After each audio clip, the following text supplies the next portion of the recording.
கிராமங்கள்ல ஒருத்தர் இறந்துட்டா அதுக்கப்புறம் என்னென்ன முக்கிய சடங்குகள் செய்வாங்கன்னு ஒரு சின்னதா பார்க்கலாம். தமிழ் கிராமங்கள்ல நம்ம முன்னோர்களை எப்படி நடச்சு அவங்களுக்கு மரியாதை தராங்கன்னு இதுல கொஞ்சம் தெரிஞ்சுக்கலாம். சரிங்களா? முதல்ல பாத்தீங்கன்னா, இறந்தவரு கடைசியா யூஸ் பண்ண பாய், தலையணை இதெல்லாம் இடுகாட்டுக்கு எடுத்துட்டு போறது ஒரு வழக்கங்க.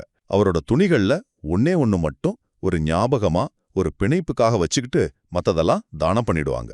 ரெண்டாவதா, ஒவ்வொரு வருஷமும் ஆடி அமாவாசை அன்னைக்கு, அது உங்களுக்கு தெரியும்ல, முன்னோர்களை கும்பிடுறதுக்கு ரொம்ப முக்கியமான நாள் அது. அன்னைக்கு என்ன பண்ணுவாங்கன்னா, பத்திரமா வச்சிருந்தாங்களே அந்த துணி, அதை இறந்தவர் போட்டோ முன்னாடி ஒரு முக்காலில வச்சு அவருக்கு பிடிச்ச சாப்பாடெல்லாம் செஞ்சு தலவாழை இலையில படையல் போட்டு கும்பிடுவாங்க.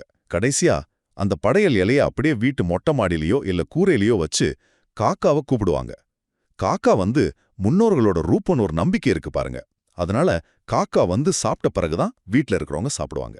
ஒருவேளை காக்கா வரல, சாப்பிடலனா வீட்ல பித்ரு தோஷம் இருக்கு, அதாவது முன்னோர்கள் சரியா திருப்தியாகல, அதனால குடும்பத்துக்கு ஏதாவது தடை வரும்னு நம்புறாங்க. இந்த மாதிரி சடங்குகள் எல்லாம் நம்ம கிராமங்கள்ல இன்னைக்கும் எப்படி தலைமுறையா முன்னோர்களோட அந்த ஆழமான தொடர்பும் மரியாதையும் இருக்குங்கிறத நல்லா காட்டுது.